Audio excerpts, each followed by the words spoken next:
Hoy es un día y esta sesión es muy importante. Sí, es un día de libertad, es una tarde de libertad. Esta es una de las enseñanzas más controvertidas que he dado en todos estos 4 ciclos, a pesar de que hemos hablado de cosas bien interesantes y bien pesadas, ¿sí? Entonces les voy a pedir que presten mucha atención, para que tengan todo el contexto, porque si me cogen fuera de contexto, me utilizan de pretexto. ¿Listo? Entonces, por favor, presten mucha atención a todo lo que vamos a decir en esta tarde. En este 4 ciclo hemos venido hablando de la historia de Jesús, ¿cierto? En la sesión anterior vimos la relación de Dios con la humanidad, esa relación de amor, lo vimos a manera de historia. Y vamos a ubicarnos en Israel mientras Jesús está caminando por sus calles. En esta ocasión Jesús se encuentra en Jerusalén. Después de haber entrado a la ciudad, en Marcos 11, lo pueden leer más adelante, se nos cuenta que los principales sacerdotes, los escribas y los ancianos, ¿sí?, toda la élite religiosa se acercó a él para hacerle una serie de preguntas. Jesús los mira y ve en ellos la dureza de su corazón. Ve sus vestiduras finas, ve sus vestidos muy limpios, sus manos limpias, sus rituales para mantenerse limpios. Ellos solían hacer largos rituales, ¿sí?, antes de comer, al levantarse, rituales antes de comer en que se lavaban las manos de cierta manera. Si no se lavaban la mano de cierta manera, entonces no estaban santificando su cuerpo. Si no se lavaban su cuerpo de cierta manera, no estaban siendo, ¿sí?, adeptos para Dios, según la tradición que ellos habían recibido de los ancianos, no según lo que decía la Biblia, ¿sí? Había una tradición que venía paralela a lo que la Biblia dice, que era, lo llamaban ellos la tradición de los ancianos. Y se refería a que eran tradiciones que iban de generación en generación y se fueron acumulando y acumulando, de tal manera que tienen más de 100 capítulos que hablan acerca de cómo lavarse correctamente, ¿sí?, delante de Dios, cómo purificarse con agua y demás. Imaginen toda esa tradición que ellos tenían. Él los miraría hablar de santidad, cómo oraban largamente en las calles, pero sus corazones duros, alejados de Dios, sin misericordia ni compasión. En vez de ayudar a los necesitados y a los pecadores y a los rebeldes, ellos los juzgaban y los mantenían a raya. En vez de compartir el conocimiento de Dios, la justicia, la misericordia y el amor, únicamente hablaban del juicio y de la condenación, llevando a la gente a sentirse miserable y más alejada de Dios y de su llamado. Jesús podía conversar y comer con toda clase de personas. Sí, él podía comer con prostitutas, sí, con personas que robaban dinero, sí, que le robaban al Estado, que le robaban al pueblo, con personas que habían incluso asesinado. Pero con estas personas, estos hipócritas religiosos, él no los podía pasar. Era con los que más problemas tenía. Ustedes nunca lo van a ver a él confrontando a un pecador, ¿sí?, en el sentido de decirle hipócrita y esto y lo otro, como si lo van a ver confrontando a una persona que cree que está cerca a Dios, que creen que están haciendo las cosas bien, a pesar de que ellos están totalmente alejados de Dios y de sus propósitos. Pero no solo eso, sino que juzgan a otros y los convencen de que sí, de que ellos sí son santos. Sí, ellos eso convencían a los demás y les decían: nosotros hacemos todos estos ritos, nosotros sí estamos más cerca de Dios. Ustedes, como no los hacen, no están cerca de Dios. Nosotros, como hacemos las oraciones largas en las calles, estamos cerca de Dios. Ustedes, como no hacen estas cosas, no están cerca de Dios. Y habían convencido al pueblo de que ellos eran los que estaban más cerca de Dios, los santos, los espirituales, y nosotros, sí, el resto del pueblo, somos los miserables, ¿sí? Ay, algún día llegaremos a ser como ellos. ¿Por qué no ora por mí que usted sí lo escucha a Dios? ¿Por qué no oran por mí que a usted sí lo escucha a Dios? Y les pagaban y todo para que hicieran oraciones, los invitaban a las casas para que hicieran oraciones por ellos y demás. Dios mira todo esto, mira cómo ellos ponen carga sobre los demás con rituales que Dios nunca había dicho, sino que ellos han inventado, y esto enardece el corazón de Jesús. Y ahí, mirándolos a ellos, Él recuerda la raíz de todo ello.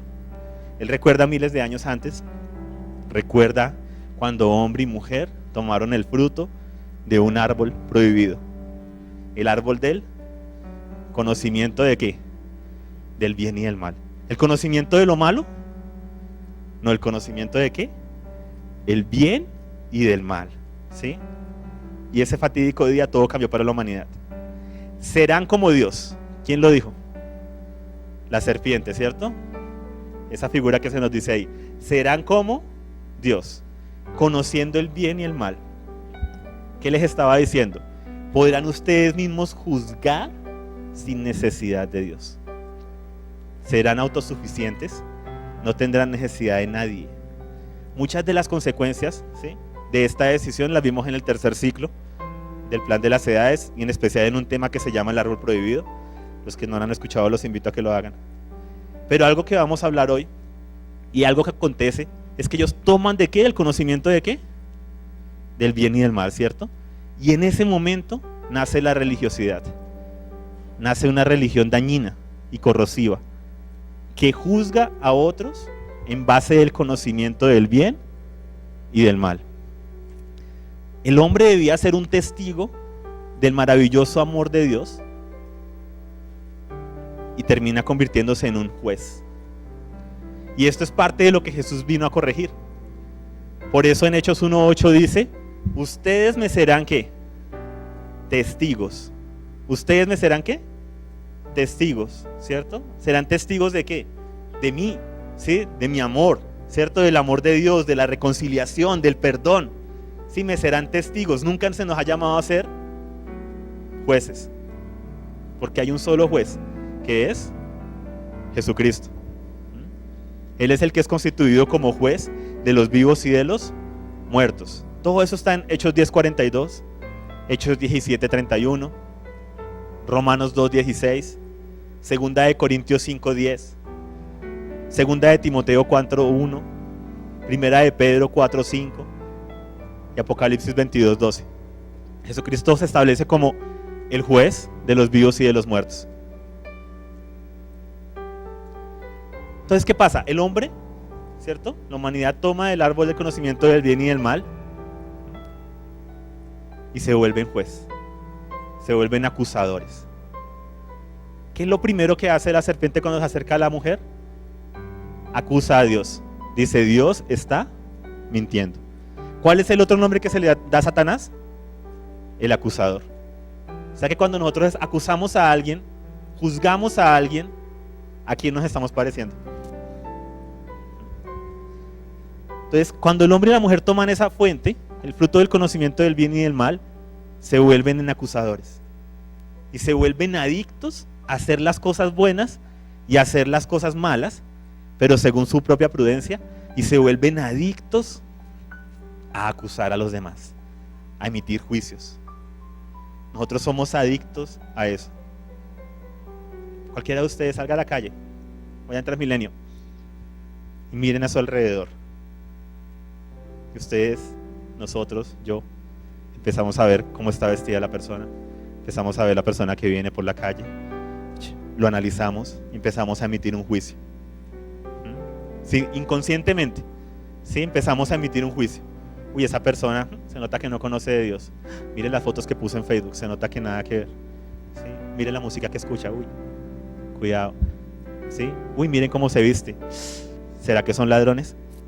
¿Sí? Somos adictos a eso, somos adictos a juzgar, a acusar.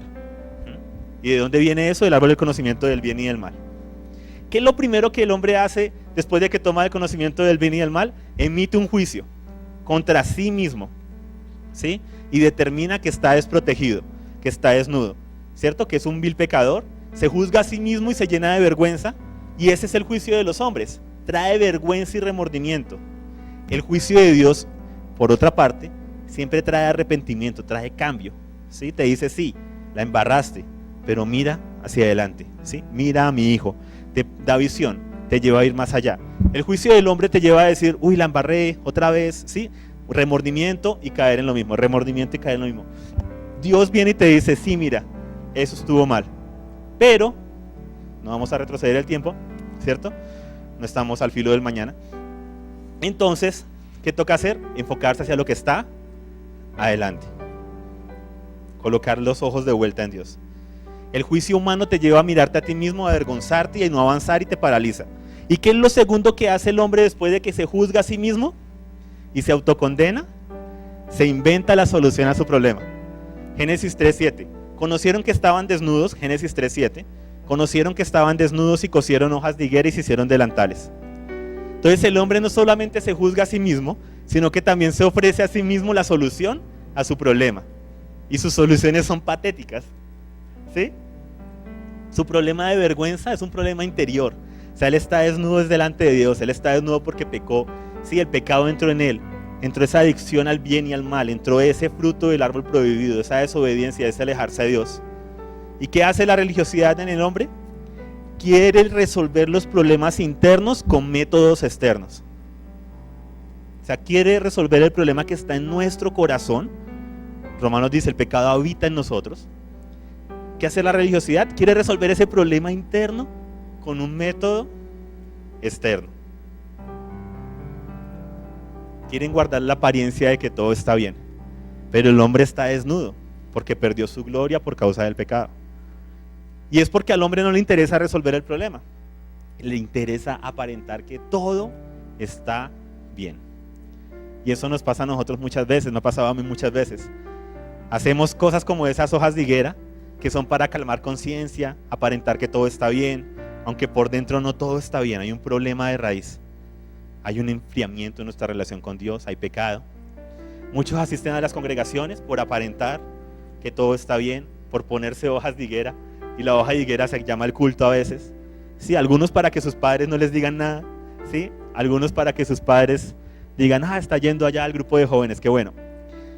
Pero por dentro su corazón se ha alejado de Dios.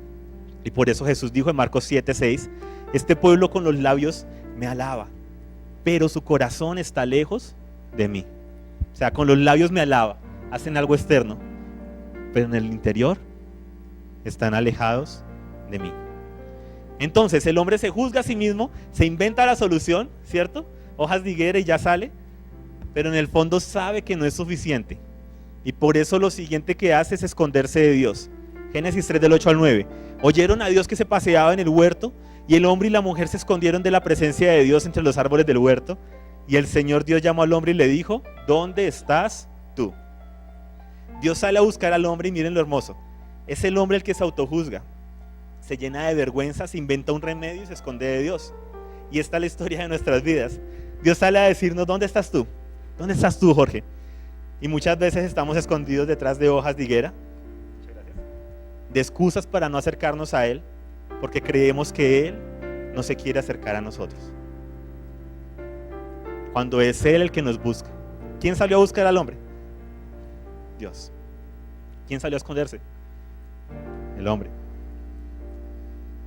Y a veces podemos escondernos de Dios aún estando en el mismo huerto, dentro de cosas buenas, pero que nos tienen alejados de Dios. Porque el fruto del árbol del conocimiento es el árbol del conocimiento del bien y del mal. Nos podemos esconder de Dios tanto con lo bueno como con lo malo. O sea, Jesús no murió en la cruz para que seamos buenas personas, para que seamos hombres y mujeres de bien. Murió para que hagamos el bien. Hay una gran diferencia.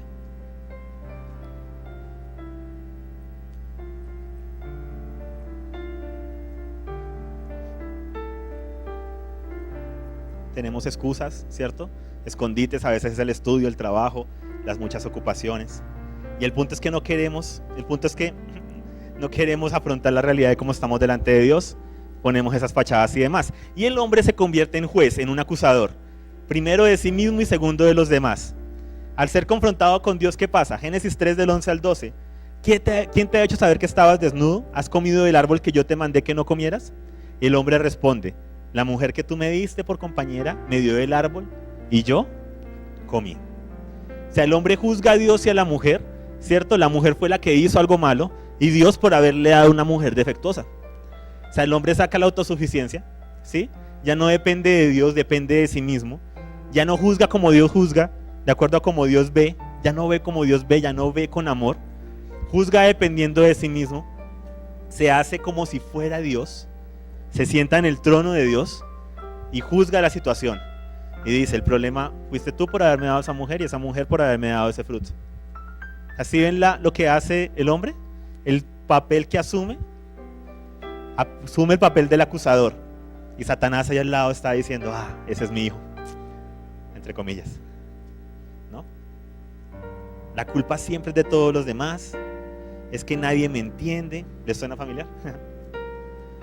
Lo que hace el hombre es, al pecar, es sacar a Dios de la ecuación, ¿sí?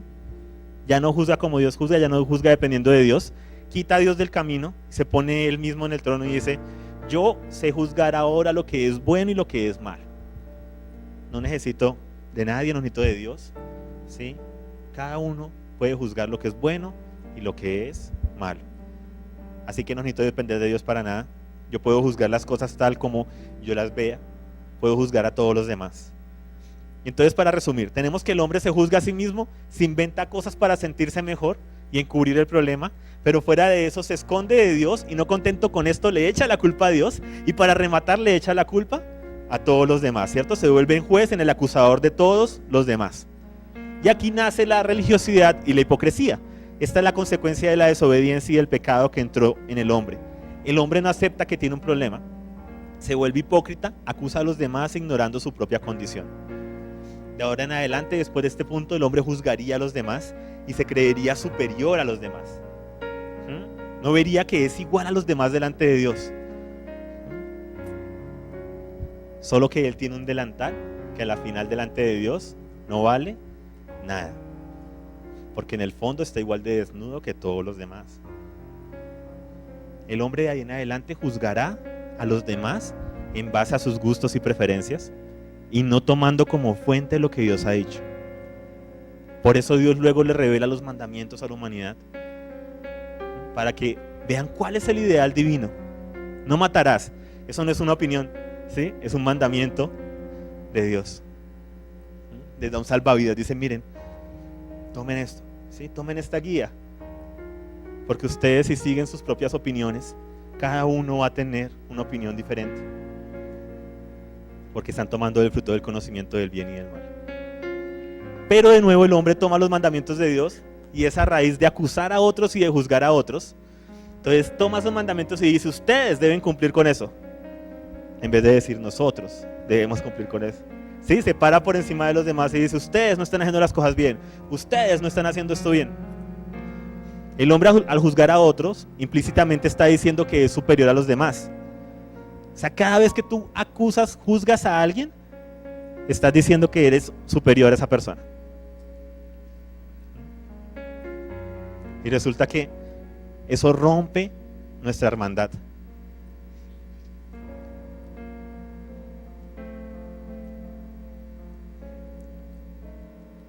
Ahí mismo en Génesis 3 nace el machismo.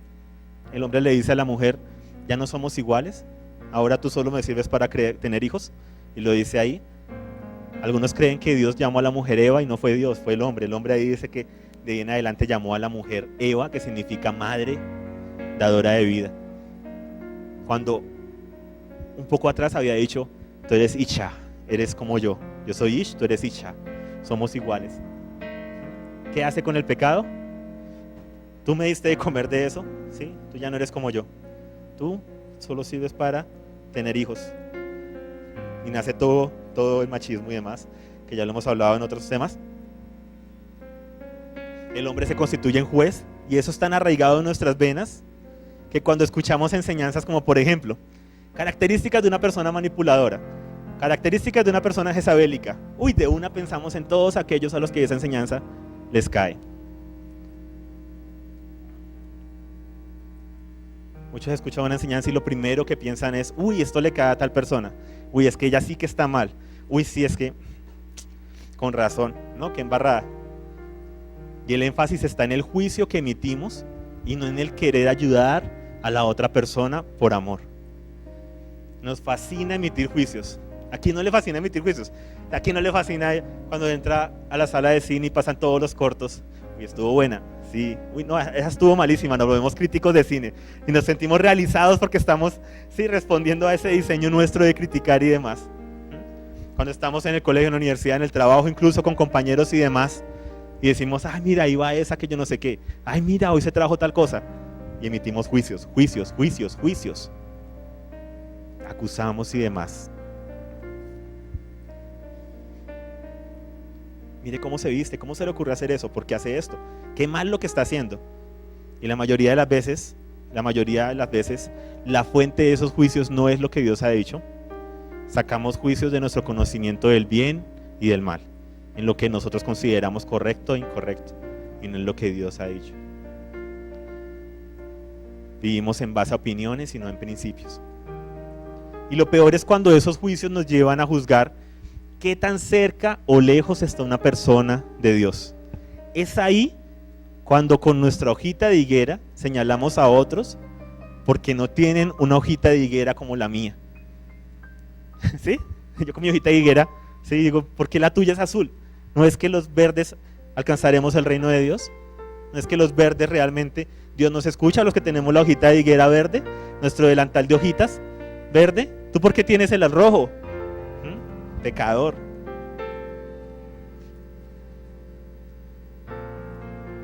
Y a la final, debajo de la hojita de higuera, por mucho que tú te vistas y por mucho que él se viste y por mucho que todos nos vistamos, si en este momento, ¿sí?, estallara aquí un arma que destruyera todas las fábricas de tela y demás, ¿sí?, las fibras de tela y demás, ¿cómo quedamos todos? Desnudos, ¿cierto? Debajo de toda nuestra apariencia, todo lo que tenemos, por mucho que unos parezcan más santos que otros, todos somos iguales, todos estamos desnudos delante de Dios. Por eso todos necesitamos a Jesucristo. Pero la religiosidad viene a decirte que tú debes hacer ciertas cosas para estar más cerca de Dios, y solo los que hacen estas cosas, estas hojitas, están realmente cerca de Dios. Pero la clave está en que son cosas que Dios nunca ha pedido.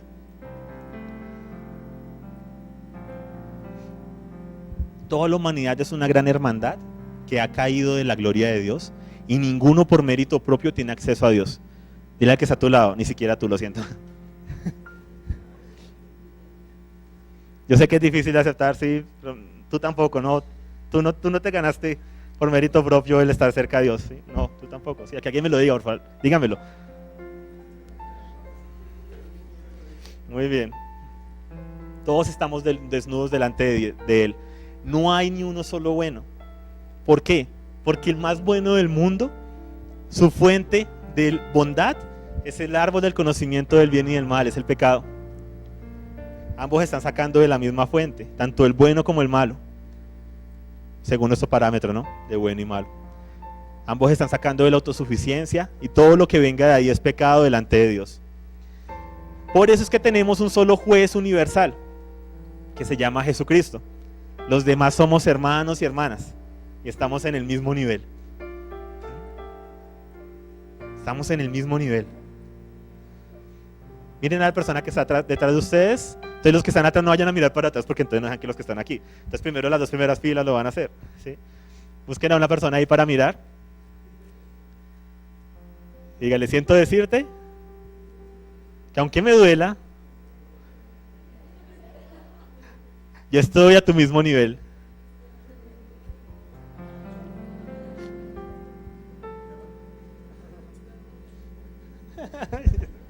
Aunque me duela, yo estoy a tu mismo nivel.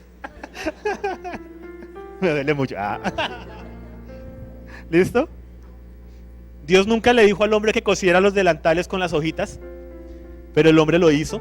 Y ahí está Jesús delante de los fariseos, de estos hombres que representan ese aspecto de autosuficiencia y de poner cargas en otros, ese aire de superioridad espiritual y de juzgar a los demás. Unos días atrás él había tenido un enfrentamiento con ellos.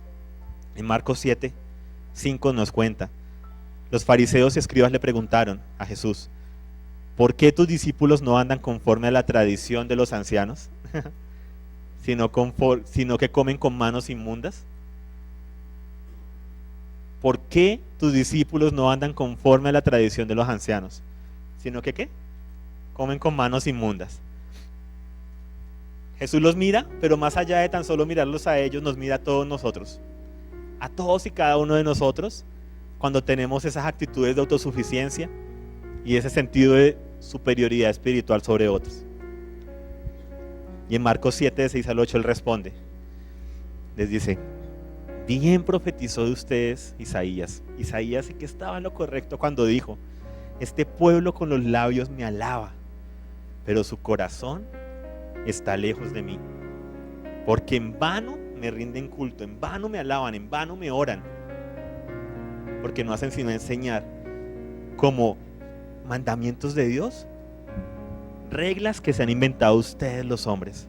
Y continúa: dejando el mandamiento de Dios, ustedes se aferran a la tradición de los hombres. Dejando el árbol de la vida, prácticamente está diciendo, se aferran a su árbol del conocimiento del bien y del mal. Y efectivamente hay cosas que Dios manda, ¿cierto? Y cosas que no son negociables. Pero muchas de las cosas por las cuales nosotros nos juzgamos entre nosotros y usualmente juzgamos a los demás no tienen nada que ver con lo que Dios ha dicho. Y no son más que preferencias, opiniones, gustos, tanto nuestros como de otras personas que nos los han pasado, y nos llevan a alejarnos los unos de los otros, e incluso alejarnos los unos a los otros de Dios, alejar a otros de Dios, por juzgar cosas que Dios nunca ha dicho que juzguemos. No permitimos que otros se acerquen a Dios.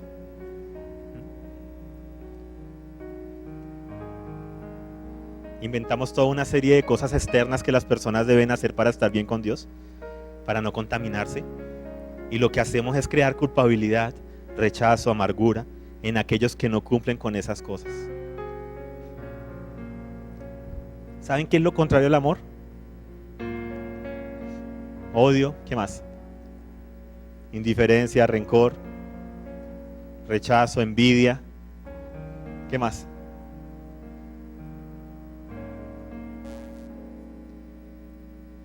Tristeza, egoísmo. Bien. Entonces, otra pregunta: ¿qué bloquea el amor? ¿Qué impide que una persona ame a otra? El temor, el odio. ¿Qué más? El miedo, el orgullo, la autosuficiencia. Muy bien. Los juicios. Los juicios bloquean el amor. Porque cuando llega una joven, una jovencita, yo me encuentro a alguien en la calle y yo lo miro con su ropa, su actitud, de pronto lo que tiene en la mano, lo que venía fumando y demás, yo emito un juicio y yo digo: uy, esa persona, tal cosa. Eso bloqueó el amor. Cuando una persona viene y me hace algo, una persona viene y me hiere mi corazón, yo emito un juicio y yo digo: y esa persona es mi enemigo, esa persona me hizo daño, ¿sí? Esa persona no va a permitir que se vuelva a acercar a mi vida, y espero que le vaya. O sea, yo empiezo a emitir un ¿qué? Un juicio y bloqueo ¿qué? El amor, ¿sí? ¿Y qué me dice Dios? ¿Qué me dice Jesús? Amen a sus enemigos. Yo no puedo amar a alguien sobre quien emito un juicio, porque ese juicio se levanta y no me permite amarlo. Va a llevar a que yo tenga una careta para con esa persona y no pueda ser transparente con ella y amarla.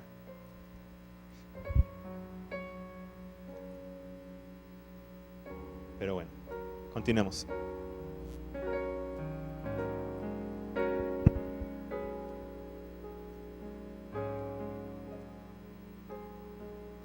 Entonces están estos hombres que ponen reglas sobre las personas que Dios nunca mandó a poner, ¿sí? Se desviaron, o sea, dejaron de predicar de lo que Dios les había mandado, la justicia, la misericordia, el perdón, los mandamientos que Dios había dado, y se inventaron toda una serie de cosas y demás, y colocaron cargas sobre aquellos que querían acercarse sinceramente a Dios, y en vez de dejar que se acercaran, los alejaban. ¿Qué es lo que muchos jóvenes, muchas personas dicen? Muchas de las razones por las cuales se alejan de las congregaciones, se alejan de los grupos de jóvenes: me sentí juzgado, me miraron cómo vine vestido ese día. Y claro, los juzgamos, ¿sí? Porque vienen con escotes y demás. ¿Cómo es posible que la primera vez que vienen y no hubieran leído la Biblia desde antes? Dios mío, ¿cómo les ocurre venir de esa manera vestidos a la casa del Señor? Estoy hablando sarcásticamente, por si acaso.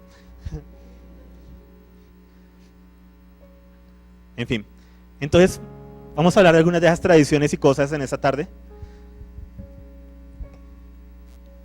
Hay una pregunta que a veces ustedes la han escuchado, desafortunadamente yo la he hecho. ¿Cómo está tu relación con Dios? Si estás haciendo tu devocional todos los días, pregúntasela a la persona que está a tu lado. Resérvate el derecho a responder. Si estás haciendo tu devocional todos los días,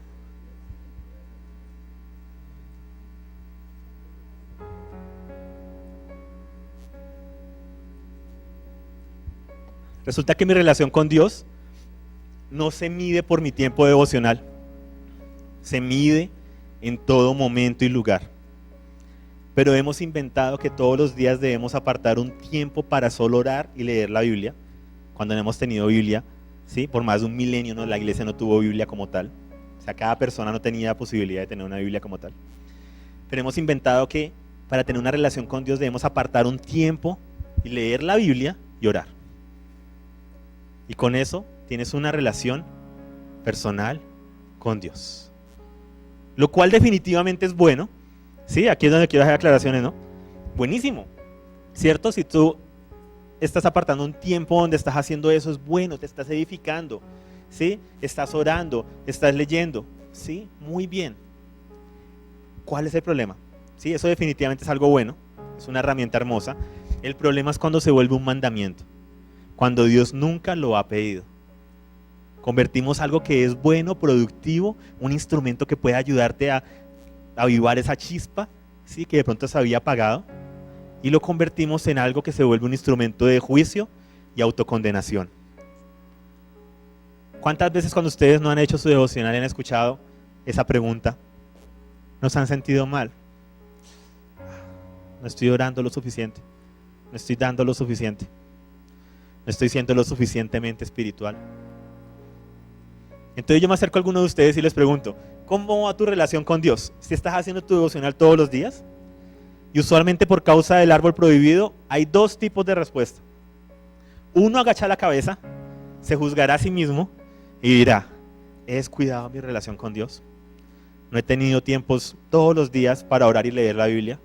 Yo oro de camino al colegio, a veces canto, escucho una canción, también leo de vez en cuando la Biblia, pero sé que no es suficiente. O sea, esta persona tiene una relación viva con Dios, pero como no aparta un tiempo como la tradición lo dice, cree que no es digno y que está alejado de Dios. Y al creerlo, eso lo lleva a juzgarse a sí mismo y a admitir que es culpable y a esconderse de Dios. ¿Sí? ¿Me estoy haciendo entender? Nunca va a ser suficiente. Nunca va a ser suficiente. Nunca va a ser suficiente. Por mucho que tú ores, nunca va a ser suficiente. Por mucho que tú leas la Biblia, nunca va a ser suficiente. Siempre hay algo dentro de ti, que es ese fruto del bien y del mal, esa autosuficiencia, ese querer hacer las cosas en tus fuerzas, siempre te va a decir que no estás haciendo lo suficiente, que no estás dando lo suficiente.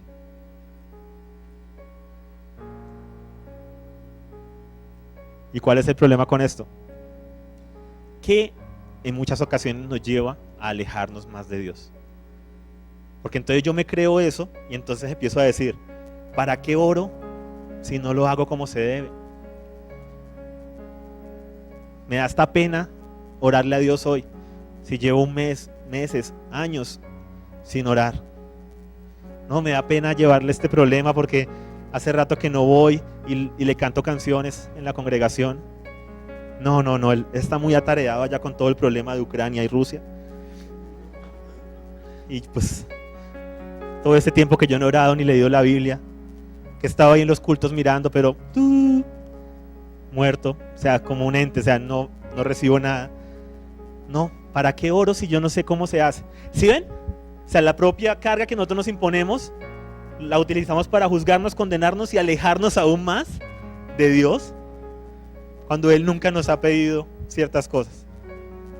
¿Para qué leo la Biblia hoy si no la he leído ninguno de estos días? ¿Ya para qué? Y nos perdemos de acercarnos a Él, porque justo en ese momento el Espíritu te dijo, ¿sabes algo? Ora. El Espíritu te habló y te dijo, lee. Y te entraron las ganas de hacerlo, pero cuando lo ibas a hacer dijiste, uy, no, pero es que hace rato que no leo. No, me siento como un hipócrita leyendo hoy cuando ayer y anteayer y todo este mes no he leído. ¿Sí? No. Sí, y emitimos el juicio, nos condenamos y nos alejamos. Nos perdemos de acercarnos a Él por causa de las tradiciones y mandamientos de hombres. Y el Padre llora. El Padre se enardece en contra de aquellos que les imponemos a ustedes esas cargas y esos ritos que Él nunca ha demandado ni pedido. Y sí, el devocional ayuda, es una herramienta, pero no es un mandamiento. Hay una gran diferencia. El devocional es una herramienta, no es un mandamiento. Hay una gran diferencia. Yo sé que pueden sacar muchos, y los que escuchan esa enseñanza, por allá me encontraré con alguno de estos. Pueden sacar muchos versículos fuera de contexto para intentar justificar el apartar un tiempo y un lugar para leer la Biblia y orar. Por favor, encuentren eso en la Biblia, así como lo practicamos hoy en día y como se nos vende hoy en día. Encuéntrenlo y me lo hacen llegar. Encuentren ese mandamiento. No, tienen que tomar cuando Jesús oró, cuando dice que la palabra es viva y eficaz, cuando dice que alimentémonos. Tienen que tomar muchos versículos para armar toda esa teología y doctrina e imponérsela a los hombres, tal como hacían los fariseos y escribas. Tomaban versículos y le agregaban la tradición de los ancianos y demás, y creaban una doctrina y decían: esto es lo que Dios manda. Imponemos cargas y ritos que nos alejan de Dios. Ahora, es una herramienta y es muy buena, ¿sí? Yo lo he utilizado, ¿sí? Es muy buena porque es una herramienta. Pero lo chévere de las herramientas es que están a nuestro servicio, no nosotros al servicio de ellas.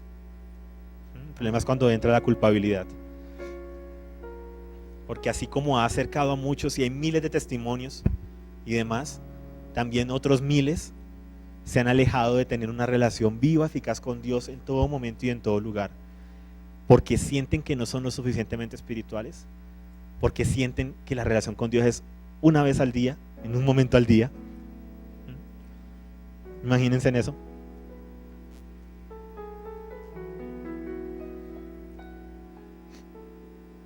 Y se sienten que no son lo suficientemente espirituales.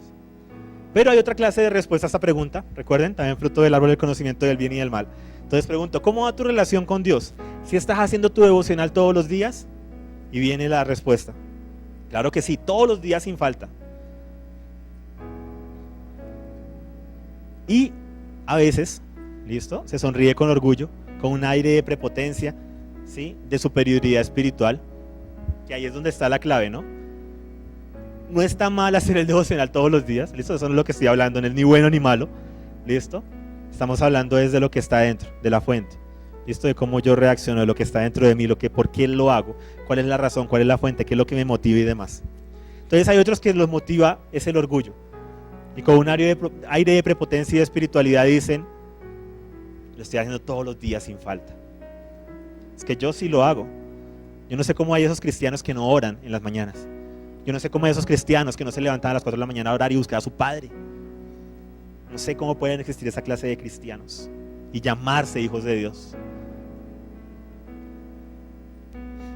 Ellos sonríen al mostrar su hoja de higuera y no reconocen que también están alejados de Dios, porque aunque hacen su devocional, lo hacen religiosamente, por cumplir, y no determinan a Dios el resto del día. Y sus actitudes para con los demás son llenas de veneno y de amargura, totalmente contrario a lo que cultivaron en sus tiempos devocionales. Juzgan a otros, se consideran más espirituales por cumplir con el ritual diario y miran por encima del hombro a los impíos con los que les toca estudiar o trabajar. Miran por encima del hombro a aquellos que no cumplen con el rito, que no apartan esos tiempos. ¿Solo oraste 5 minutos? Yo oro 2 horas todos los días. ¿Qué clase de relación tan superficial tienes tú con Dios? Y puede que no se diga de esa manera, pero implícitamente se da a entender.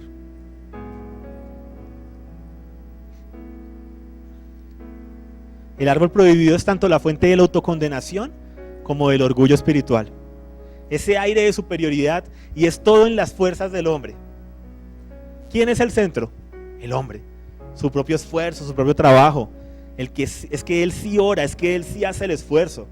Y ambas actitudes, la autocondenación y el orgullo espiritual, nos alejan de vivir como Dios nos ha llamado a hacerlo, en la libertad gloriosa de los hijos de Dios. Porque el uno está tan lleno de vergüenza y autocondenación que se ha convencido de que no tiene una relación con Dios y nunca la podrá tener, porque no lo hace como lo hace el otro. Y los otros están tan convencidos de que tienen su relación con Dios que no pueden ver que están vacíos y necesitados de Dios, que no están amando a los demás y siendo luz, que lo único que están haciendo es llenarse de orgullo y son ciegos a la necesidad que hay a su alrededor, porque ya cumplieron con Dios en el momento en que tocaba. Y eso es todo lo que importa. Pero hay otro camino también. Un hijo de Dios, mira que está a tu lado, hola hermano, hola hermana, ¿no? Pues, hola, no sean tan robots que me van a decir a la mujer que tienen al lado, hola hermano. Es que hablando de no seguir tradiciones de hombres, si ustedes van y le dicen exactamente con lo que le digo, sin meterle ahí bueno, es mujer, hermano, como que no le cae. Bueno, en fin. Hay otro camino, sí, un hijo de Dios. Un hijo de Dios, ¿aquí hay hijos de Dios? Sí. Alcen la mano, por favor. Un hijo de Dios reconoce que su relación es continua y no depende de un tiempo y lugar, porque en Dios nos movemos, existimos y somos. Hechos 17:28, o sea, Dios no está en mi habitación, no está en el cuarto que yo le separé para Él, no está en esta casa, ¿sí?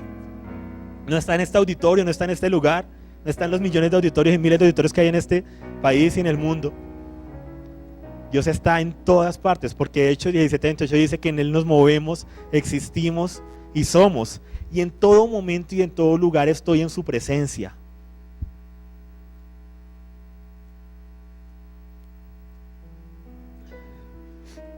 Entonces, ¿cuál es el mejor lugar para tener comunión con Dios? Con Dios. ¿Cuál es el lugar indicado? ¿Cuál es el lugar correcto?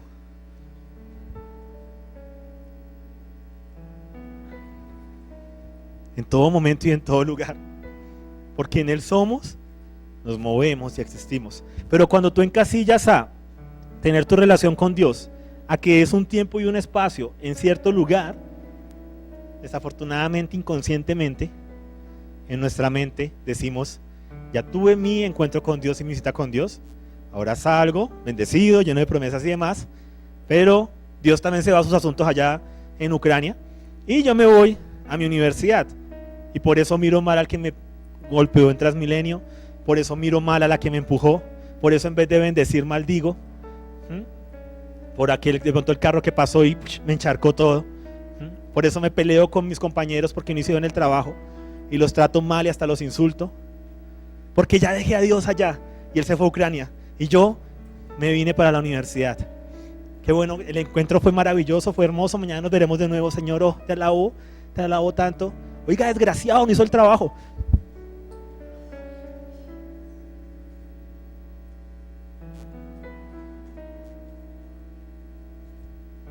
No se escandalicen que ustedes han escuchado cosas peores esta misma semana. O sea, no me vengan aquí con sus hojitas de higuera, que se las quemo.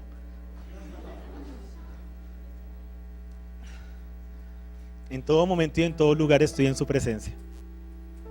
En todo momento y en todo lugar puedo susurrar su nombre para hacer una oración en mi mente. Puedo susurrarla y hacerla en voz alta. Un hijo de Dios reconoce que la Biblia no es un talismán mágico, no es un amuleto de la buena suerte, que si la leo hoy me va bien y si no la leo hoy me va a ir mal. Reconoce que la Biblia es una historia hermosa que no gira en torno al hombre, gira en torno a Dios. Y no la lee para que le vaya bien. Uy, hoy voy a leerla y luego que tengo examen. Necesito que me vaya bien, Señor, dame una promesa, una palabra de bendición. No la lee para sentirse respaldado por Dios, porque sabe que Dios habita en él. No necesita hacer el ritual para que Dios esté con él, porque ya Dios habita en él. La lee por gusto. La lee precisamente para poder filtrar esas tradiciones que vienen a él y que le dicen haz esto al otro, y él dice, ¿será que sí? ¿Será que no? No, yo quiero ir a la fuente. Y la lee para encontrar que esa historia hermosa, preciosa, la lee porque le nace, no porque le toca. La lee porque sabe que la vida espiritual no gira en torno al hombre, no gira en torno a que él esté bien. no gira en torno a que ese día le vaya bien o le vaya mal. Gira en torno a Dios, a sus anhelos, deseos y sueños. Y hay hijos de Dios que tienen su tiempo devocional, leen la Biblia y oran todos los días. Y no por eso dejan de ser hijos de Dios, porque saben que su vida devocional es toda su vida. En el Transmilenio, ahí en el bus, mientras lo pisaron, mientras lo robaron, mientras lo estafaron, mientras su mamá lo regañaba sin causa, mientras su papá llegó y lo azotó porque llegó borracho y demás. Y aún así reconoce que todo es espiritual y que es ahí donde él tiene la oportunidad de adorar y alabar a Dios en todo momento y en todo lugar. Así como hay hijos de Dios que hay días en que leen la Biblia sin parar, pero otros en que no la tocan. Hay otros días en que se quedan meditando en un solo versículo durante días y días, y otros en los que no la leen, pero están constantemente en sus mentes, en su caminar, diciendo: Señor, ¿sí? ¿Qué puedo hacer hoy? ¿Cómo puedo llamar? ¿Cómo puedo bendecir? ¿Cómo puedo ayudar a alguien? ¿Cómo puedo ayudar a mis compañeros? ¿Cómo puedo ayudar en mi casa? ¿Cómo puedo honrar a mi mamá a pesar de que ella me insulta y me trata mal? ¿Cómo puedo mostrar de tu amor? Y tanto los unos como los otros, los que hacen su devocional como los que no lo hacen, no dejan de ser hijos de Dios, ni por hacerlo ni por dejarlo de hacer.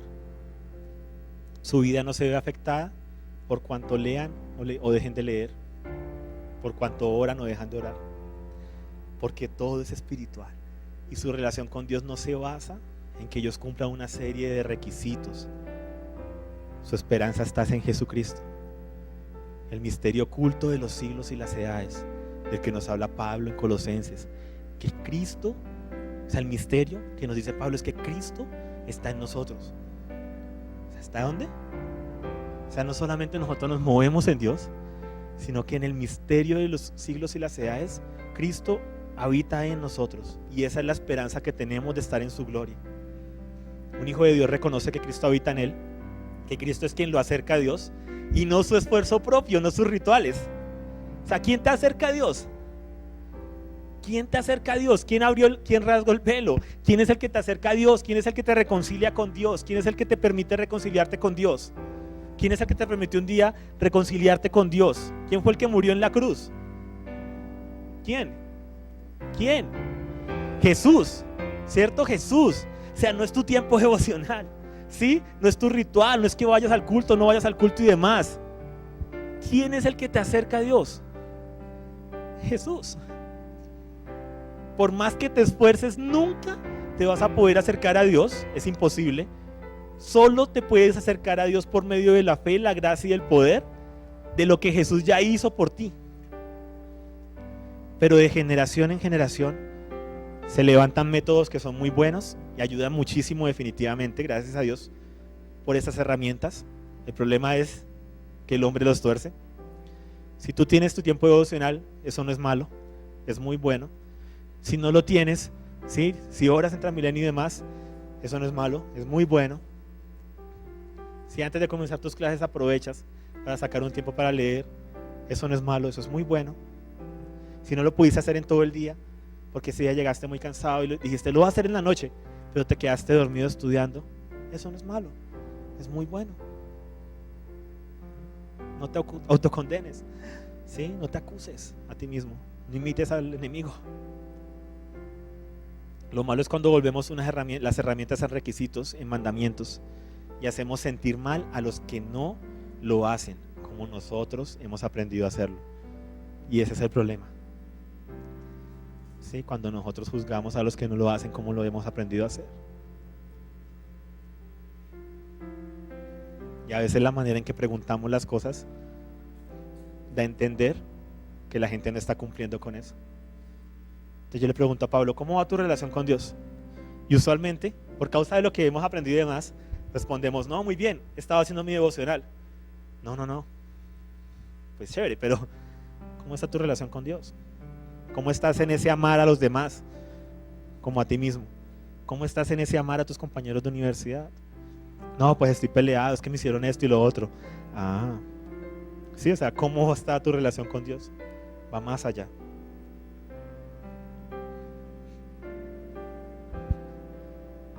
Entonces, ¿qué pasa con todas estas cargas y tradiciones? Que algunos dejan de hacer su devocional un día y ese día les va mal. O sea, ese día les va mal. Porque se autosugestionan de que como no hicieron su devocional, ahora Dios los va a castigar. Ah, ¿no leíste la Biblia y te haces llamar mi hijo? Deberías estar avergonzado. Ahora de castigo te voy a enviar un trancón para que llegues tarde a clase y pierdas tu parcial. Ay, Señor, no lo vuelvo a hacer, perdóname. Porque ese es el padre que tienen al volver todo religiosidad por causa del conocimiento del bien y del mal. Y algunos creen que al no hacer su devocional, entonces Dios dice: ajá, no leíste tu Biblia hoy, ahora no te voy a proteger y Satanás te va a atacar hoy. Buena suerte. Que comiencen los juegos y que la suerte esté siempre de su lado. Y de una u otra manera se llenan de autocondenación y vergüenza. ¿Cuántos no lo han sentido? ¿Cuántos no lo han sentido, que esa autocondenación y vergüenza? De que dejaron de hacer su tiempo devocional, de que no oraron, de que no leyeron la Biblia. Luego les pasa algo y empezamos: ay, ¿qué será? ¿Será por lo que no leí la Biblia? Ay, eso fue. No hice mi devocional, por eso me fue mal. Y de una u otra manera nos llenamos de autocondenación y vergüenza todo el día. Porque ese día le fallaron a Dios, porque ese día no cumplieron con el requisito, no se sienten hijos, se sienten sucios, se sienten mal. Porque no están realmente en una relación. Son presos de una falsa religión que tiene a los hijos de Dios encadenados y aprisionados, llenos de culpabilidad, de autocondenación y totalmente alejados de su papá, de Dios. Y en estos días lo hablábamos con un joven. Yo le decía: ¿cómo comienza el Padre Nuestro? La única oración que nos enseñó a hacer Jesús. ¿Cómo comienza el Padre Nuestro? Se le estoy dando la pista en el título. ¿Cómo comienza el Padre Nuestro? Padre Nuestro. ¿Cómo no comienza: Señor, perdóname porque hoy soy un vil pecador, no he leído la Biblia, no he hecho nada, yo soy una escoria, perdóname, permíteme entrar por tu gracia, tu trono de la gracia? ¿Cómo comienza? Estableciendo una realidad: Padre Nuestro. ¿Dónde está el perdón de pecados? Casi al final. Padre Nuestro. O sea, nuestra relación no está nunca en juego, porque Él ya me acercó por medio de Jesús. Padre Nuestro que estás en los cielos, santificado sea tu nombre. Venga a nosotros tu reino. Hágase tu voluntad, así en la tierra como se hace en los cielos. Danos hoy nuestro pan de cada día. Ni siquiera la provisión está en juego. Danos hoy nuestro pan de cada día. La bendición está ahí, su compañía está ahí. Y luego sí, llegando hasta el final: perdona nuestras ofensas, como también nosotros perdonamos a los que nos ofenden. Pero ¿de qué partimos? De una relación de paternidad, de que Él es el Padre. Ahora, a veces cuando yo doy esos temas y demás, suena como que yo estoy en contra de todo, pero no es así. Sí, o sea, no estoy en contra de todo. Sí, la otra vez alguien tomó una enseñanza que yo di acerca de que este edificio, y ningún edificio es una iglesia porque nosotros somos la iglesia y todo, y dijo: entonces ahora ¿cómo se le debe llamar allá al lugar? ¿El cuchitril? O sea, yo no estoy, o sea, me tergiversan y me mandan al otro lado y yo no he dicho eso. ¿Listo? Yo solo estoy en contra de todo lo que nos roba nuestra identidad como hijos de Dios. O sea, todo lo que llena a los hijos de Dios de vergüenza y condenación, que va en contra de lo que la Biblia dice, eso me hace enardecer mi corazón, me hace doler mi corazón, porque son vendas. Es como el video ese que nos mostró Meli, que están con los oídos tapados, están amarrados, ¿sí? Todo lo que nos aleja de nuestro llamado en Cristo Jesús, todo aquello que hace que dejemos de mirar a Jesús y lo maravilloso que es su amor, todo lo que Él ha hecho por nosotros, o sea, todo lo que nos pone a mirarnos a nosotros mismos y a vivir en nuestro esfuerzo propio, sí, contra eso yo estoy en contra. Todo lo que nos lleva a alejarnos de lo que Dios ha dicho que somos, contra eso estoy en contra. Contra eso sí, en contra, definitivamente. Todo lo que nos lleva a sentirnos como menos de lo que el Padre ha dicho. Por eso detesto cuando alguien llama a un edificio la casa de Dios. O sea, por dentro yo puedo que yo sonría, lo que sea, no les diga nada, ¿sí? Pero por dentro me duele cuando alguien llama a un edificio la casa de Dios. Vamos a la casa de Dios, vamos al templo de Dios, porque yo soy la casa de Dios. Nosotros somos el templo de Dios. 1 Corintios 6:19. Y no un simple y patético edificio, por muy lindo que sea y por muchos sentimientos que nos traiga. Y eso me duele. ¿Por qué? ¿Está mal que le digamos a un lugar casa de Dios? No vamos a tomar del árbol del conocimiento y del bien y del mal para decir y emitir un juicio. Todos los que le dicen a un edificio casa de Dios son menos espirituales que Jorge, porque Jorge, ¿sí? No, nada que ver. Estamos cayendo en el mismo juego. No, lo que digo es que es muy peligroso, porque al yo decirle a un edificio casa de Dios, le resto a mi identidad, que fue lo que le pasó a la iglesia en el cuarto siglo. Empezó a llamarle un lugar iglesia y perdieron su identidad de que ellos eran la iglesia, porque empezaban a asociar la iglesia con el lugar. La iglesia es el lugar, ya no nosotros. Así pasa con casa de Dios. Entonces la casa de Dios es el lugar, la casa de Dios es el lugar. La presencia de Dios desciende en esa tarima. Entonces, cuando yo no estoy cerca de la tarima, no estoy cerca de la presencia de Dios. Y son cosas que no se hablan, ¿cierto? O sea, nadie nos dice eso, pero implícitamente, por lo que hacemos, se van quedando grabadas en nuestra mente y nos las vamos creyendo. Y actuamos conforme a eso. Entonces voy a ir a la casa de Dios, o sea que yo no soy su casa. Señor, por favor, desciende a tu presencia hoy. O sea que su presencia no está ya en mí. Y empezamos a ir en contra de nuestra identidad. Y eso me duele. Pero el hombre desde la caída, ¿cierto? Nos hemos vuelto jueces y verdugos. Partimos de nuestro conocimiento, opiniones y no de lo que Dios ha revelado. Y es así como lo que comienza como algo hermoso y precioso, como algo vivo, lo tuerce y lo convierte en algo muerto.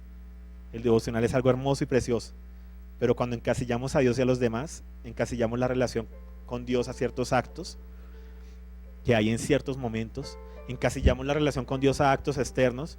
Entonces, si tú te tuviste hoy en el servicio con los brazos cruzados, estás mal con Dios. Y de pronto yo estoy con los brazos cruzados, pero por dentro estoy diciéndole: Señor, ¿sí? Quiero agradarte y demás. El problema está cuando hacemos sentir mal a todos aquellos que no hacen lo que nosotros estamos haciendo y les hacemos creer que no son hijos de Dios, llevándolos a sentirse en vergüenza y condenación, esclavos y encadenados, y no caminando a la altura de su llamado como hijos e hijas de Dios. O sea, ¿cómo no me voy a enojar? ¿Cómo no me voy a indignar cuando veo eso? Pero bueno, no es tan solo el devocional, hay muchas otras cosas. Hace unos años se ha levantado un movimiento, lo quiero mencionar porque es algo que ha venido con mucha fuerza y demás. ¿Listo? Ahora no estoy en contra de eso, lo que les digo, es un movimiento hermoso, ¿cierto? Que en cada casa se haga lo que se llama un altar de adoración, que es tener música de alabanza todo el día, en todo momento, y la intención es hermosa y preciosa. Pero ¿saben? Dios no quiere solo eso.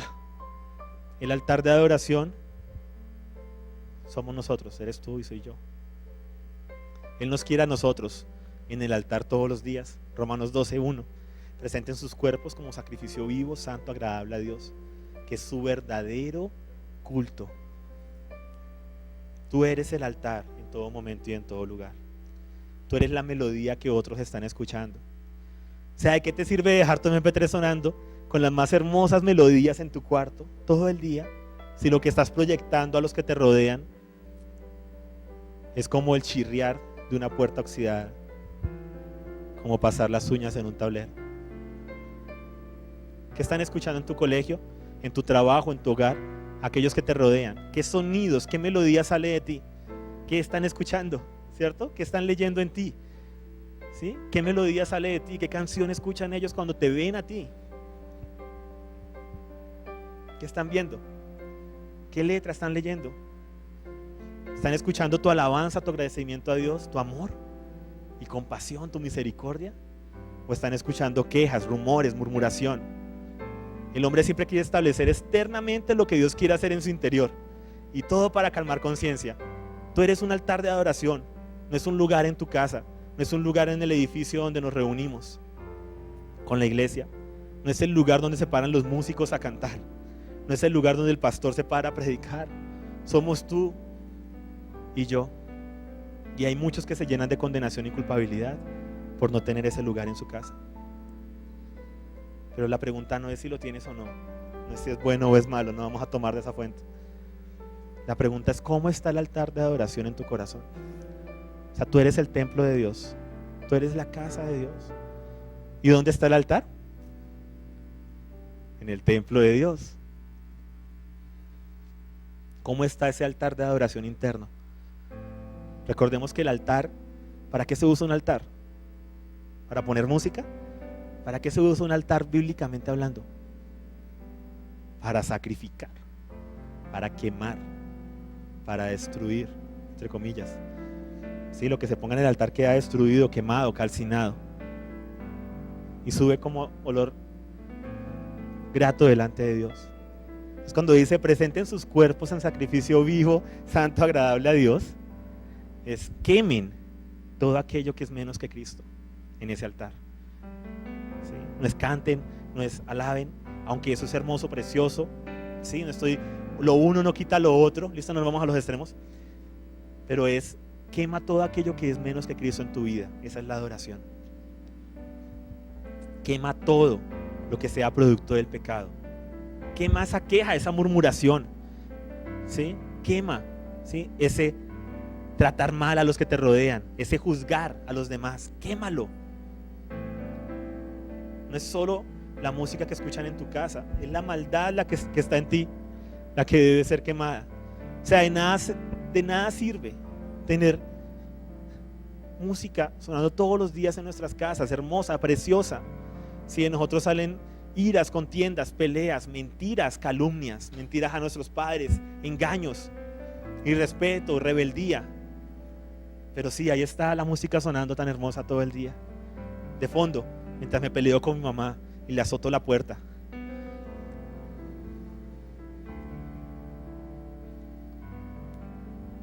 Todas esas cosas son lo que debemos quemar en el altar de adoración interno. Todo orgullo, autosuficiencia y pretensión. El hombre busca siempre resolver externamente un problema que es interno. Por eso busca culpar a las cosas que lo rodean de su situación actual. Sean cuadros, estatuas, músicas, juegos, televisión, libros y demás. La culpa siempre es de algo más. Y resulta que Dios trabaja de adentro hacia afuera. De adentro hacia afuera.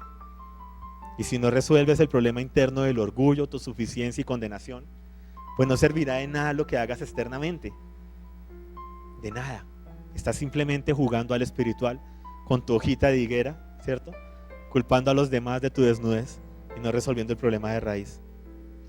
Y lo único que hacemos al final es el ridículo. Es ahí cuando las personas nos dicen: usted no es cristiano, y usted no cree en Dios, ustedes no deben amar y perdonar. Ay, pero es que ¿cómo se le ocurre hacerme eso, ese profesor? ¿Qué estamos mostrando? ¿Estamos mostrando su amor? Por eso Jesús continuó ahí en Marcos 7 y les dijo, versículo 12 en adelante: escúchenme todos y entiendan. Me fascina como él lo dice: escúchenme todos y ¿qué? Entiendan. No hay nada fuera del hombre que al entrar en él pueda contaminarlo, sino que lo que sale de adentro del hombre es lo que lo contamina. Lo que sale de dentro del hombre es lo que contamina al hombre. Porque de adentro del hombre salen los malos pensamientos, las fornicaciones, los robos, los homicidios, los adulterios, las avaricias, las maldades, engaños, sensualidades, envidias, calumnias, orgullo, insensatez. Todo esto sale de adentro y contamina al hombre. ¿Qué está diciendo Jesús? ¿Qué hay en ti? Sí, o sea, deja de hacer actos externos y demás. Resuelve el problema interior.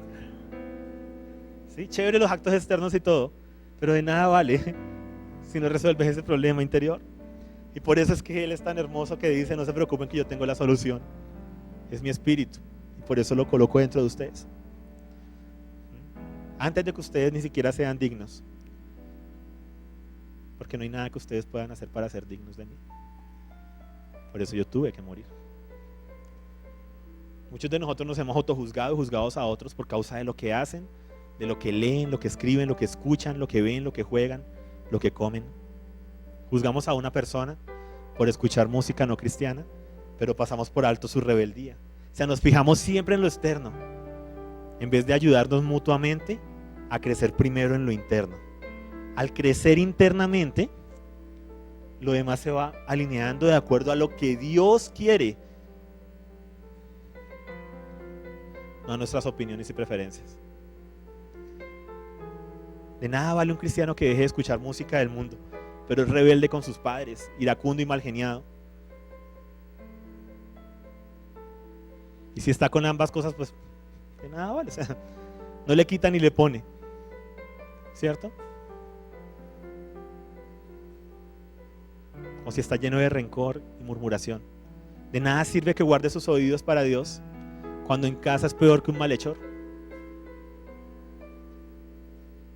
Si con su boca hiere a los que lo rodean y lo aman. Si está lleno de murmuración y de palabras hirientes y guardando rencor en su corazón, ¿de qué le sirve que diga voy a consagrar mis oídos para el Señor? La intención es hermosa y preciosa, pero si no se resuelve el problema interior, no vale de nada. Si no hay amor, no vale de nada. Caminen a la altura de su llamado, no por llegar a agradar a Dios, no por llegar a ser santos, pero porque ustedes ya lo son. Son santos. Caminen a la altura de su llamado, de lo que Dios ya ha dicho que somos en Cristo Jesús. Dios pregunta, ¿dónde estás tú? ¿Y cuál es tu respuesta? Es que no soy digno porque ayer pequé. Es que no soy digno porque hace un mes no voy a una reunión. No soy digno porque no tuve mi tiempo devocional. No soy digno porque no he leído aún toda la Biblia. No soy digno porque aún escucho música que no es cristiana. No soy digno porque vi una película de terror. No soy digno porque pierdo mucho tiempo en Facebook y no paso esas 4 horas orando. No soy digno porque me vi las películas del mago ese. No soy digno porque leí libros que no son de autores cristianos. No soy digno porque me llama la atención la mitología griega. No soy digno porque me tomé una cerveza. No soy digno porque a escondidas me fui a fumar. ¿Saben algo? Nadie, ninguno de nosotros es digno, porque todos pecamos. Y por eso Dios envió a Jesús por todos y cada uno de nosotros, para hacernos dignos en Él. No por nuestras obras ni por nuestro esfuerzo propio. Todos tenemos acceso a Dios por gracia, por lo que Él hizo y no por lo que yo estoy haciendo en este momento. Por eso en Efesios 2 del 8 al 9 nos dice, por gracia ustedes son salvos por medio de la fe. Y esto no es de ustedes, porque es un regalo de Dios. No por obras, no por lo que ustedes puedan hacer, no por tu devocional, no por tu oración, no por tu vida al grupo, no por tu alabanza, no porque alzaste los brazos hoy, no porque diezmaste, no por nada de eso. Por gracia, para que nadie se gloríe, para que nadie diga, es que yo sí cumplía, en cambio Pablito no. Para que nadie se pueda enorgullecer y decir, es que yo sí valgo la pena. Uy, yo sí tengo mi altar de adoración en casa, yo sí hago mi devocional, yo sí voy a todas las escuelas y eventos del apóstol, yo sí voy a todos los eventos y reuniones de la congregación, yo sí soy un buen cristiano. Dios nos anhela a nosotros y una relación con nosotros que trascienda los rituales y las paredes de un lugar. Que seamos sus hijos en todo momento y en todo lugar. Que no dependamos de circunstancias externas para caminar como lo que somos. Que no dependamos de la atmósfera que nos rodea para ser íntegros. Que seamos libres de toda condenación y culpabilidad, por favor. Donde está el Espíritu de Dios hay libertad. Te digo algo, si tú dejas de leer tu Biblia durante un mes, es más, tienes la misma oportunidad de acercarte a Dios que aquel que la leyó todos los días ese mes. Y no solo eso, también la misma oportunidad que aquel que la dejó de leer durante años. La misma. Porque es por la sangre de Jesús y su sacrificio, no por mi esfuerzo propio. ¿Qué es lo que pasa? Pues que si no la lees, cualquiera viene y te engatusa y te engaña.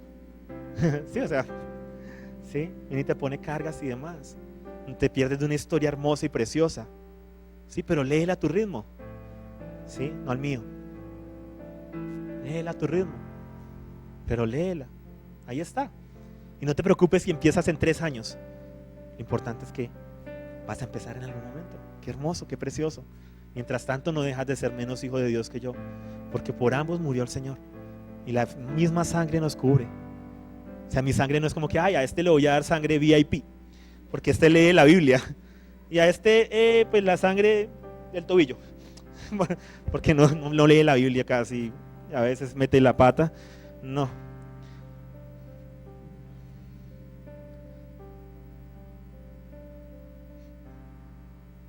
¿Me permiten más locura? Más. ¿Puedo continuarles hablando? Ya los perdí. ¿Sí? ¿Todos estamos aquí? ¿Todos? ¿Sí? ¿Todos estamos aquí? ¿Puedo continuar? ¿O interrumpo? ¿No? No, o sea, interrumpo, me refiero a que interrumpo, o sea, lo dejo para después. ¿Sí? ¿Puedo continuar? Bueno. Como si ustedes me dijeron que continuara, culpen al que está al lado porque dijo que sí. Hay algunos que se sienten menos hijos de Dios por causa de tomar alguna medicina. En Estados Unidos una pareja dejó morir recientemente a su hijo y otra el año pasado también, que estaba enfermo porque ellos esperaban que Dios hiciera un milagro. Ahora, ¿quiénes esperaban el milagro? Ellos, con una fe sincera y hermosa, lo estoy seguro. Pero ellos fueron los que dijeron, Dios tiene que hacer este milagro. ¿Y qué hicieron? No le dieron la medicina ni la atención adecuada a su hijo. Murió. Están demandados, no estoy seguro si ya están en la cárcel o no. Dígame, ¿quién peca más? ¿Quién peca realmente? ¿El que deja morir a su hijo o el que hace todo lo necesario porque pueda superar su enfermedad? Pero como todo lo espiritualizamos y lo condenamos, tenaz que te tomaste una pastilla, es que no tienes fe, y nos juzgamos entre nosotros y nos condenamos. Tenaz que tengas gafas, ¿no tienes fe? Pablo, no hermano, otra, siempre Pablo, no. Díganme en algo, los cristianos que usan gafas, que están escuchando esto, que lo han de ver, ¿esas gafas son una prueba de su falta de fe? Ay, Liz, ¿tú también? No. ¿No han hecho lo suficiente? ¿No han orado lo suficiente? ¿No han sido lo suficientemente hijos de Dios? Deben tratar más. De pronto, ¿saben qué les falta? Pujar más. Orar con empuje, ¿sí? Intentarlo más duro, con más ganas. Deben orar más. ¿Saben algo? Deben ayunar más de pronto.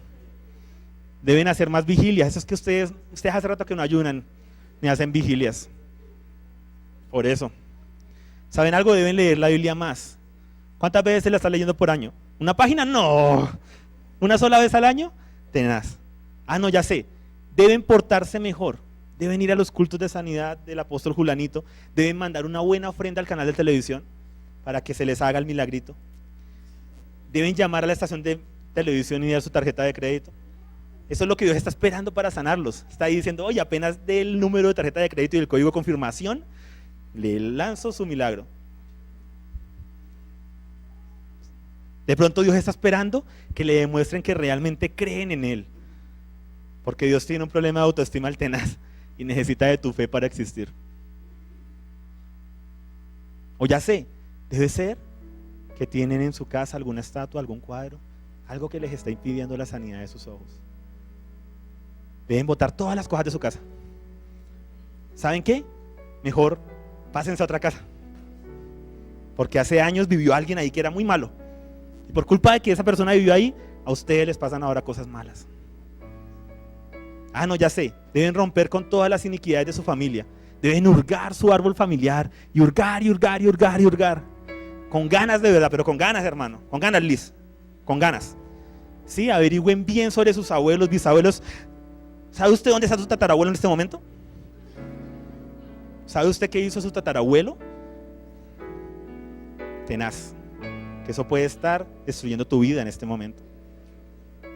Averigüen bien cómo llegaron al país. Averigüen lo más que puedan. Hurguen y hurguen su pasado. Allá, entreténganse buscando en su pasado. Busquen y busquen y busquen y busquen la raíz.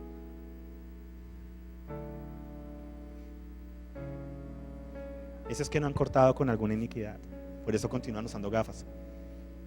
Mujeres y hombres de poca fe. Tienen que esforzarse más. Empujemos. ¡Ah! Vamos, para eso murió Jesucristo. Para que ustedes con su esfuerzo propio alcancen todas las cosas. En ninguna manera. Mentiras, mentiras y mentiras. Pero ¿saben algo? Nos podemos reír de esto. Pero muchas veces actuamos como si así fueran las cosas. Gloria a Dios cuando permite un milagro. Por eso se llaman milagros, por una razón. Pero gloria a Dios también cuando no se efectúa el milagro y nos da la gracia y el poder para soportar las pruebas Gloria a Dios por la inteligencia que ha colocado en la humanidad, aún en la humanidad caída, que podemos darle gloria a Él por medio de los descubrimientos que hacemos. Podemos corregir problemas en nuestros cuerpos que eran por causa del pecado y la enfermedad, ¿sí? Y nos da la gracia y el poder para combatir enfermedades y salvar vidas. Qué hermoso ver a los hombres ayudando a otros hombres. Qué hermoso ver el diseño de dar vida a otros. Qué bendición las personas que deciden estudiar medicina, y más en este país. Es por pura vocación. Décadas de estudio, millones invertidos para ir a ganar un mísero sueldo. Y están ahí mostrando, aún sin conocer de Dios, el amor de Dios. Hay una conspiración que busca matar la verdad de Dios, que busca destruir la identidad de los hijos de Dios. Ese es el problema. Aquí hay una lucha, desde el principio hay una lucha. Desde Génesis 3 hay una lucha por identidad. Y Jesús viene a establecer identidad. Ustedes son hijos del Padre. Ustedes son hermanos y hermanas. Son hijos del Padre. Vea, voy a enseñarles a orar. Padre nuestro. ¿Y cómo iniciamos usualmente nosotros todas nuestras oraciones? Por lo general, puede que pongamos: Padre, te pido perdón porque ponemos el perdón de primeras, ¿sí? Porque necesitamos nosotros. Si no pedimos ese perdón, no somos dignos. Cuando lo único que me hace digno para entrar a la presencia de Él es Jesús y su sangre. Por eso Él establece la relación primero. Padre nuestro, Padre nuestro. ¿Sí? Esa es la manera de acercarnos al Padre nuestro. Y si lo haces de la otra manera, no importa. O sea, el todo es que no te autocondenes. O sea, si para ti, si tú no pides perdón antes de decirle a Él Padre nuestro, pero y con que tú pidas perdón, eso te permite acercarte a Él, continúa haciéndolo así. Sí, o sea, no es el conocimiento del bien y del mal, no es la estructura, porque aún lo que Dios nos da lo podemos convertir en una estructura. Es que lo que salga de ti, tu relación con Dios, sea viva y eficaz, sea viva. Hay una conspiración que busca matar la verdad de Dios, que no creamos que somos hijos de Dios, que somos casa de Dios, que somos amados por Dios. Hay una conspiración para que los hombres sean esclavos los unos de los otros, de sus juicios y prejuicios y tradiciones, para esclavizar a la humanidad en el pecado y que no reconozca que ha sido hecha libre en Cristo Jesús. Y esta conspiración busca mantener a los hijos de Dios en prisiones de cautividad, cautivos del temor y la autocondenación. Que no crean que son hijos de Dios, que no crean que son dignos, que no vayan a creer que son lo suficientemente espirituales, que no hacen lo suficiente, que nunca podrán ser santos, que ellos nunca podrán tener una relación con Dios, que Dios no habita en ellos, que Dios está lejos y no en ellos. Es una conspiración que no quiere que descansemos en Dios, que confiemos en Él, que creamos en lo que Él ha dicho y permitamos que Él sea quien nos lleve de gloria en gloria y de victoria en victoria. Es una conspiración de que nos quiere convencer de que todo es con nuestro esfuerzo propio. Si tan solo tú te esfuerzas y busca, en serio, busca esa iniquidad, pero dale, búscala. O sea, con tu esfuerzo propio.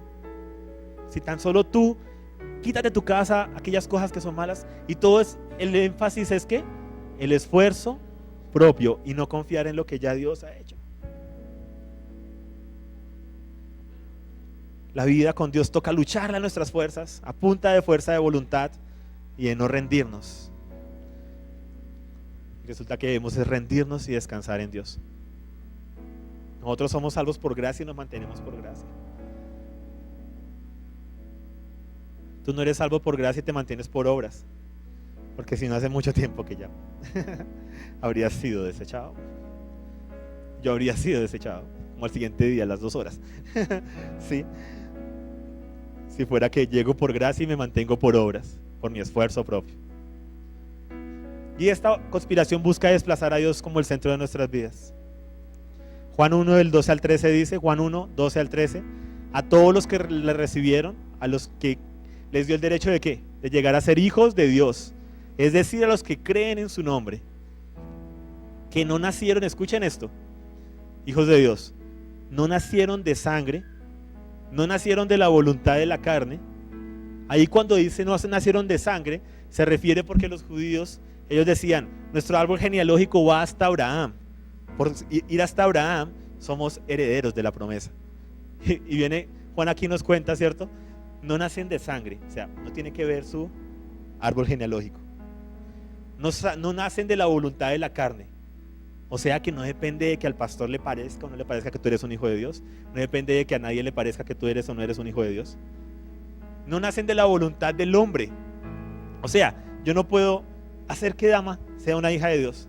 ¿Sí? No puedo hacer que Pablo nazca, hermano, nazca. O sea, sí, no lo puedo obligar, no lo puedo hacer. Sino de Dios. ¿De dónde nace? De Dios. O sea que no hay nada ni nadie que les pueda impedir que sean ¿qué? Hijos de Dios, porque es Él el que los engendra. Por eso ahí ni Satanás, nada puede ir hasta la eternidad y decir Él ya no es hijo, nada. Y esa conspiración busca siempre colocar al hombre en el centro de todas las cosas. Convence a los hijos de Dios que caminar con Dios es llamar a Dios a participar de nuestra historia, y entonces Dios se convierte en el genio de la lámpara al que hay que complacer para que a nosotros nos vaya bien. Entonces yo hago mi devocional para que Dios me bendiga y me dé promesas y me vaya bien. ¿Y quién es el centro? Nosotros. Entonces voy, hago los cursos y las escuelas para que Dios me bendiga y me vaya bien. Voy a ir al servicio este fin de semana para que Dios me dé una promesa, me dé una palabra y me vaya bien. Y todo gira en torno al hombre. Hay que hacer las cosas para que nos vaya a nosotros bien. Y resulta que Jesús fue enviado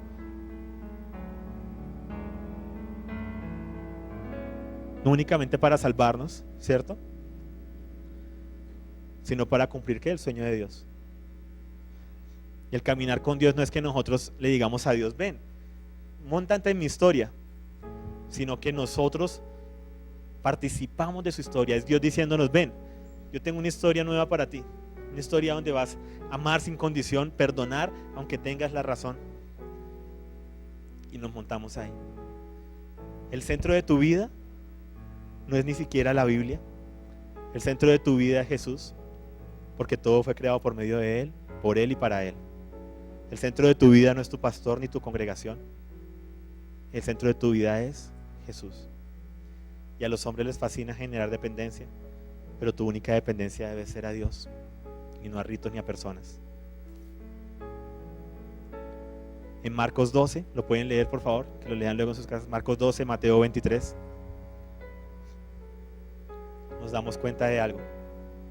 Jesús siempre le habló muy fuertemente a los fariseos, ¿sí? A los que ponían cargas sobre las personas que las alejaban de Dios. Ponían cargas que no eran el ideal de Dios, que no era lo que Dios había dicho en la Biblia, sino que eran tradiciones de hombres.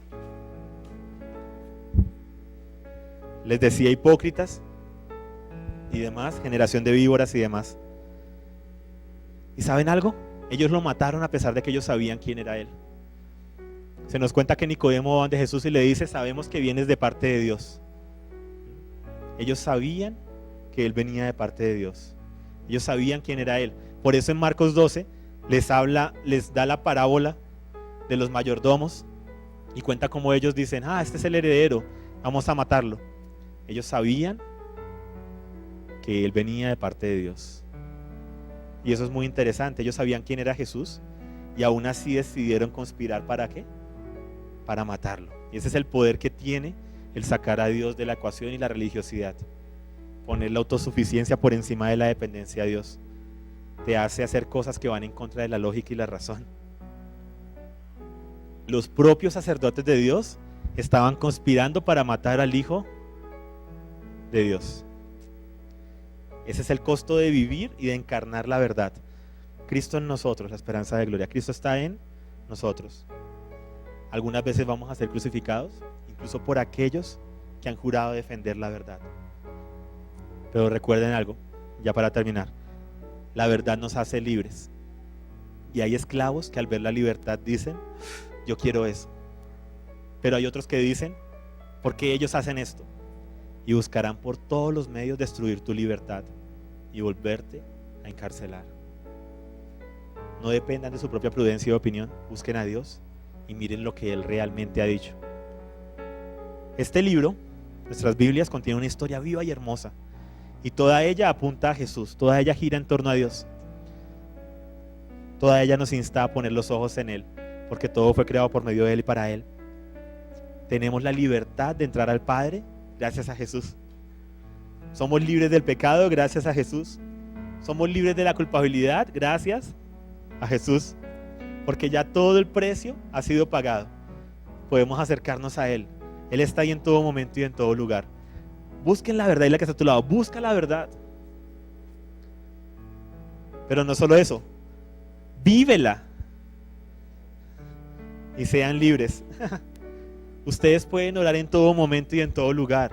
Ustedes pueden elevar una oración a Dios, pueden darle gracias por lo que Él les ha dado, pueden pedirle su guía y su dirección, pueden en todo momento y en todo lugar abrir el libro y leerlo, pueden bajar una audiobiblia y escucharla, pero más allá de eso, han sido hechos libres para vivir lo que está ahí contenido, que se resume en esto: amarás al Señor tu Dios con todo tu corazón, con toda tu alma, con todas tus fuerzas, y amarás ¿a quién? A tu prójimo como a ti mismo. Y amores no son sentimientos. Te amo, pero te hago sentir mal. Te amo, ¿sí? Pero te trato mal. Te amo, pero a tus espaldas murmuro. El amor se muestra con hechos. Ustedes han sido llamados a dar amor, justicia, misericordia, perdón y perdonar aunque ustedes tengan la razón. Es fácil perdonar cuando yo tengo la razón. Está bien, te perdono. Pero cuando yo siento que tengo la razón, ahí es donde se prueba el amor. Te perdono, sin dar justificación ni nada. Pero yo tenía la razón. Y volví y empieza la pelea. Ustedes han sido llamados a amar sin condición y a decir la verdad en todo momento y en todo lugar. A respetar y amar a sus padres, así los saquen de quicio. A hablar bien de otros, así tengan ganas de chismosear y de murmurar. Esa es la libertad hermosa a la que han sido llamados. La libertad de los hijos de Dios. La libertad de ser hijos de Dios con todos los que están a su alrededor. Dejemos de ser jueces de nosotros mismos y entre nosotros mismos. Dejemos de juzgarnos entre nosotros mismos y de juzgar a los demás. No has sido llamado a ser un juez ni un acusador. Has sido llamado a ser un testigo de Jesús y de su amor. Seamos eso, seamos testigos. Testigos. Un testigo dice lo que ha visto, lo que ha oído, lo que ha vivido.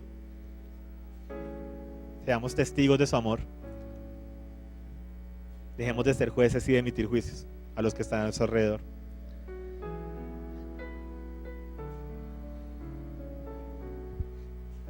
Pon tu mano sobre el hombro de la persona que tienes al lado, por favor.